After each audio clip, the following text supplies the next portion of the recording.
흔히들 돈을 못 받으면 지급명령 신청해라, 민사소송해라 이렇게 많이 합니다. 근데요, 생각해 보세요. 상대방이 돈이 없으면은 받기가 힘듭니다. 물론 지급명령 신청해서 돈 받는다는 말은 거짓말이에요. 지급명령 신청을 해서 판결문을 가지고 추심 절차를 거쳐야지 돈을 회수하는 거죠. 근데 추심 절차를 진행함에 있어서 상대방이 집도 없고 절도 없고 달랑 거시기 두 짝만 있으면 아무것도 받을 수가 없어요. 그렇다면은 뭘 해야 되냐? 이제 추심의 테크닉을 써야죠. 불편하게 만들어야 돼요. 네가 돈을 갚지 않으면 이렇게 불편하다, 저렇게 불편하다. 자, 첫 번째로 할 수 있는 거는 조사를 해봐야지. 집은 월세인지 아니면 자가인지, 남의 집에 얹혀서 사는지, 어, 뭐 신용카드는 쓰고 다니는지 등등 조사를 해봐야 돼요. 그렇게 해서 전략을 짜는 겁니다. 직장 생활을 한다고 직장 추적해서 한다, 그거 노가다 좀 해야 될 겁니다. 그러한 방법도 있긴 해요. 근데 그거보담도 어, 생활에 가장 필요한 건 뭐 있겠어? 돈을 못 쓰게 만드는 거죠. 압류를 다 해버린다거나. 그리고 신용 불량도 만들어버리고. 이 절차, 지급 명령 신청해서 판결 받으면은 되는데 이게 빨리 나온다고 다들 알고 있잖아요. 근데 상대방이 이의 신청하면 이게 다시 소송으로 돼요. 그렇기 때문에 지급 명령 상대방이 확실히 인정하고 또 송달 주소가 확실하고 그렇게 하는 게 좋습니다. 지급 명령에서 주민등록번호는 필요 없다, 주소만 필요하다 하는데 나중에 집행할 때 애를 먹습니다. 그렇기 때문에 주민번호까지 알고 있으면 굉장히 좋고요.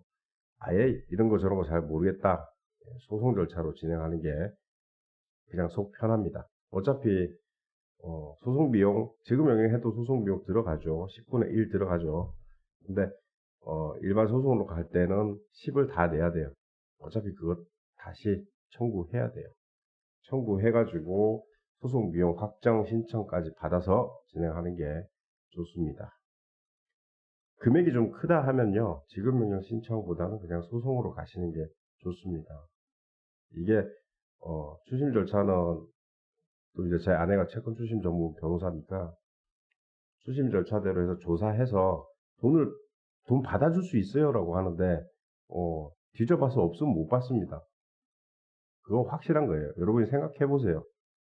돈 받아달라고 의뢰를 하는데 없으면 못 받는 거지. 그럴 경우는 어떻게 하냐? 제 경험상 추심을 하다 보니까 5년이든 10년이든 판결은 일단 받아놔야 돼요. 5년이든 10년이든 불현듯 조사를 해요. 조사를 해서 저 같은 경우 집을 은근슬쩍 샀어. 그래가지고 지분이죠. 와이프하고 반반 명의 했나봐. 그거 압류 쳐가지고 받아낸 적 있습니다. 그래서 시간을 길게 보셔야 돼요. 지금 명령 신청은 간단해도 돈 받는 시간은 오래 걸린다. 그 정도 감안하고 해야 됩니다. 그리고 그 중간에 상대방의 불편함을 유발할 수 있게끔 법적 조치도 해놓는 게 좋습니다. 그냥 마냥 지급 명령하면 돈 받는다. 그럼 다 할게? 정부가 주는 건 아니잖아요. 법원이 주는 건 아니잖아. 채무자가 주는 거지. 시중에 변호사들이 그렇게 얘기를 많이 합니다. 근데 정확하게 보면은 아니에요. 신청은 해야지 당연히. 그게 있어야지 추심 절차를 효과적으로 할 수가 있어요. 나중에 부동산 사면은 그때 재판 받을래요? 사가지고요. 소장 들어오면 잽싸게 날려버리거든요. 처벌 받고 말겠습니다 해버리면, 미리 갖고 있으면은, 판결문 갖고 있으면 바로 치고 들어가면 꼼짝달싹 못합니다. 그리고 내가 판결 받았는데 남의 이름으로 이렇게 저렇게 와이프 이름, 가족 이름으로 부동산 사고 이렇게 되면은 형사처벌할 수 있습니다. 그게 이제 사회행위인데 사행위 하면 그때 내가 재판할게요. 그거 안 됩니다. 그 전에 내가 판결문을 가지고 있어야 돼요. 보다 구체적이고 자세한 거는 저기 연락처 있죠. 저 밑에 변호사 선택의 필수, 저 밑에 연락으로 카톡 주시면 상담을 해드리겠습니다.